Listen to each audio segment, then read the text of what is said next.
김 교수님은 유물론과 과학주의, 인공지능까지도 극복할 수 있는 길이 주관성의 행복이라고 하셨는데요. 네, 무슨 얘기입니까? 지금 일단 근대 이후에 이제 현대 문명의 흐름이 다 과학주의입니다. 물리주의고. 그리고 최근에 와서 인공지능 얘기하면서 데이터이즘, 종교라는 말까지 붙습니다. 근데 그것도 실제는 이제 모든 걸 객관적 어떤 근거에 의해서 해석하는 거기 때문에 약간 유물론 과학주의와 다르지 않습니다.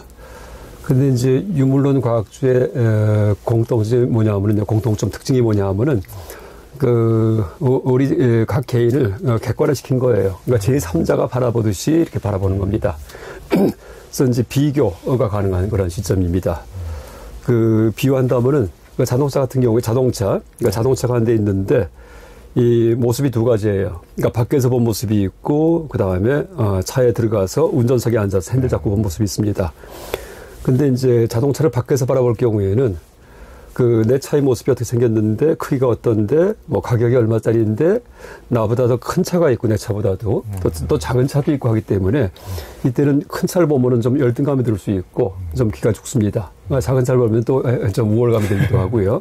이기 때문에, 비교의 세계이기 때문에, 그런 객관적 시점, 제3자 시점일 경우에는, 그게 사람 마음이 약간 지칩니다. 이제 그게 너무나 많을 경우에는, 특히 또 우리나라 사회 같은 경우가, 신자유주의적인 어떤 그런 행정 시스템이든지 경제 구조 모든 분야에서 이제 그런 무한 경쟁의 비교의 그런 방식이 이제 지금 스며들어 모든 분야에 퍼져 있기 때문에 그래서 이제 다들 힘들 거예요. 아마 연예인도 힘들고 비교하기 때문에 그 다음에 경제에 어차피 비교해야지만 되기 때문에 그건 상관없습니다. 근데 행정도 대학 같은 경우에도 각 단과대학별로 비교합니다. 행정에 대해서.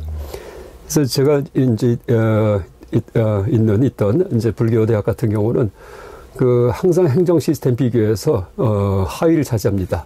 그러니까 1등은 의과대학이에요. 그러니까 입시 지원율 몇십 대 1. 예. 그거는 벌써 속된 말로 게임 끝난 겁니다. 그러니까 실제 그렇게 하면 안 되거든요. 이제 오히려 이제 그렇게 어려운 행정 시스템 속에 단과대학에 들어가서 열심히 노력하는 분들한테 더 성과를 줘야 되는데 그걸로 또 성과급을 매깁니다. 성과급을 갖다가 그러다 보니까는 이제 그것만이 아니고 학생들 강의 평가 같은 경우에도 다 비교입니다. 그래서 그게 신자유주의적인 어떤 그런 방식이 이제 전 행정, 교육, 무슨 문화, 심지어 이제 가수분들 막 비교해서 뽑듯이 이제 거기 퍼져 있는데 그래서 아마 우리나라 사회가 그러니까 신자유주의의 어떤 방식이 무차별하게 퍼져 있기 때문에 가장 우리가 마음이 힘든 사회. 그러니까 먹고 사는 거는 참 세계에서 경제 매대에서 참 대단합니다. 그렇지만 마음은 가장 힘들 것 같아요. 그 증거가 다른 게 아니고 자살률 최고 OECD. 출산율 최저. 이게 이제 증거입니다. 자살한다는 얘기는 여기에서 도저히 살 수 없다는 얘기예요. 끊어요. 출산율 최저라는 얘기는 여기에서 살아가게끔 우리 애를 낳을까? 아예 낳지 말자. 이렇게 됩니다. 요약한다면은 사람 살 때가 아닌 대로 변했구나. 이렇게 되는 거예요. 우리 그거 빨리 고쳐야 됩니다. 빨리 시작해야 됩니다. 그러니까 무한 비교의 그런 어떤 습성, 이거 없애야 됩니다. 근데 그게 이제 객관주의, 과학주의, 아니면 데이터이즘, 이제 현대 인공지능 나오면서 이런 세계인데, 근데 실제 그게 다 허구의 세계예요. 우리는 절대 비교의 세계 속에 나올 수가 없습니다. 그러니까 비유한다면은, 내가 내 몸 밖으로 나와서 나를 바라볼 수가 없어요. 항상 내가 바라보는 거는 나 혼자 보는 세계예요. 항상 누구든지 자기가 보는 세상 속에 혼자 살고 있거든요. 그게 바로 주관 세계입니다. 그래서 이제 그 점을 자각할 때, 내가 사는 세계 속에 내가 혼자 있구나. 내가 체험하는 모든 것은 남과 비교 불가능하구나. 하여간 남이 맛본 무슨 된장찌개 맛을 내가 한 번도 느껴본 적이 없어요. 다 내가 맛본 겁니다. 남이 맛본 무슨 사과, 이것도 한 번 맛본 적이 없어요. 근데 마치 함께 맛보는 것처럼 이렇게 자꾸 얘기를 합니다. 이러다 보니까는 이제 자꾸 생각이 빠져나가고 나를 대상화하고 내 능력이든지 외모든지 이런 것들 때문에 우월하기도 하고 열등하기도 하고 우월감을 느끼고 우울감을 느끼기도 하고 이러고 삽니다. 근데 이제 이 불교에서 수행을 할 때 약간 부처님의 가르침 전체가 그렇지만은 철저한 주관주의예요. 내가 바라본 세상입니다. 모든 걸 해석하실 때 부처님께서 당신께 비친 세상에 대해서 설명하세요. 객관적 세계 어떤 시점으로 나와서 얘기하지 않으십니다. 그러니까 세상 전체가 뭐로 구성되어 있습니까? 하고 여쭈면은요. 6가지 지각기관과 6가지 지각대상이다. 그렇게 얘기하세요. 안, 이, 비, 설, 심의, 색, 성, 향, 미, 촉법. 그러니까 안은 눈이고요. 이는 귀고요. 이런 식으로 지각기관 6개, 시각대상 6개가 세상을 이룬다. 이건 뭐냐면 제3자 시점이 아니고 나한테 보이는 시점이에요. 오온설, 불교 전문교리 가운데 뭐 색, 수상, 행식, 오온설, 18개설 모든 게 다 그래요. 그 다음에 가르침을 폈어요. 그러니까 이제 그럴 경우에는요, 이제 그런 시점을 갖고 살 경우에는 모든 게 절대적 체험이에요. 남과 비교한 체험이 아니고 세상은 유일무이한 그런 체험입니다.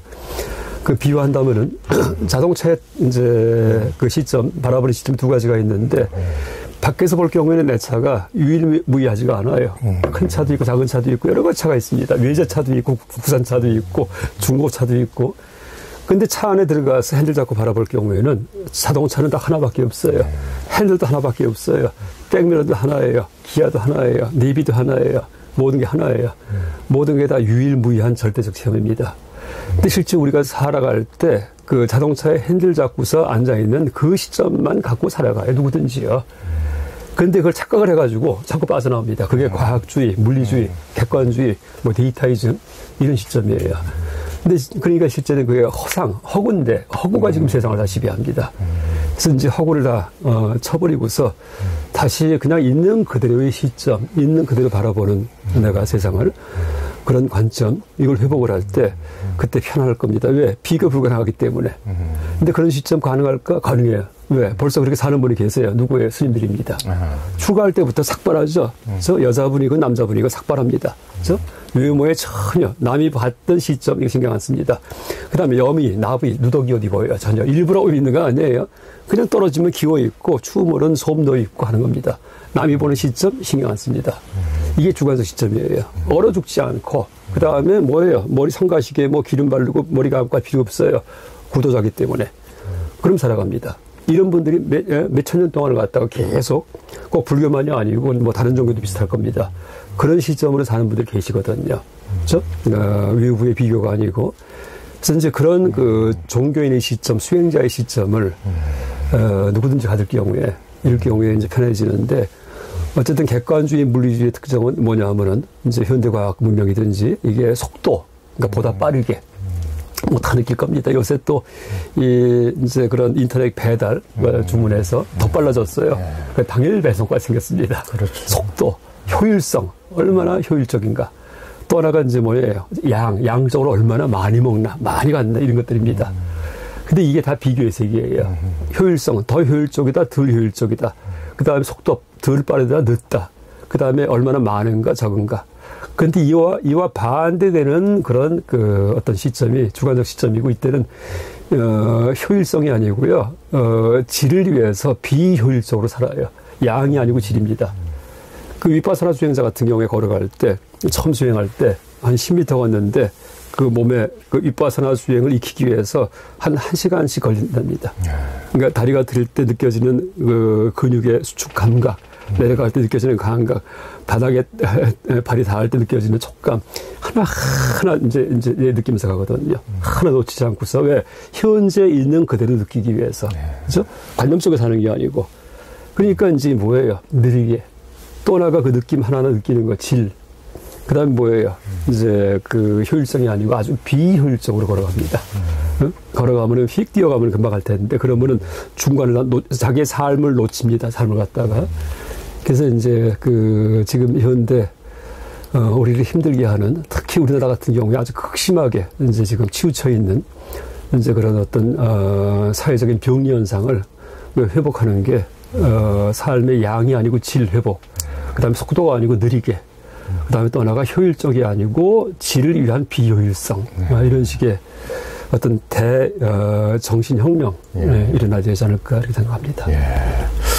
그러니까 한국처럼 어떤 성급하고 외국인들이 한국에 와서 제일 많이 듣는 단어가 빨리빨리라고 그러는데 이제 저도 성격이 굉장히 급해가지고 뭐 같이 걸을 때도 저 혼자 막 빨리 걸어가 버리는데 좀 보조를 맞추기보다는 한 20몇 년 전에 처음으로 그 이빠사나 수행자 이제 부타라키타 스님 이렇게 쭉 그 고대 옆에서 예전에 그 선원에 아마 1990 몇 년도 됐던 것 같아요. 그때 처음 그 뵙고 네. 이렇게 그분이 원래는 아시아의 대표적인 이게 춤꾼이었는데 그런데도 그분이 그렇게 날렵한 몸매의 그런 분들이 무용수였던 분이 이렇게 서서 이렇게 걷는 거 그러니까 암스트롱이 꼭 달에 그 유영하는 모습처럼 네, 네, 이렇게 이렇게 걷는 것을 보고 이야 참 경이롭고 제가 이제 직접 그렇게 이제 거친 이렇게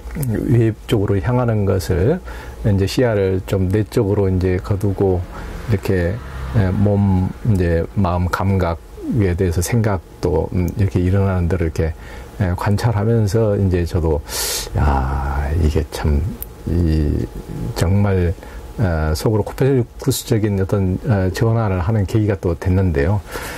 정말 어떻게 보면은 이렇게 성급한 한국인이야말로 가장 수행이 필요한 그럼요. 사람들이고 지금 이 시대 그 시점이 아닌가 그런 생각이 듭니다. 네.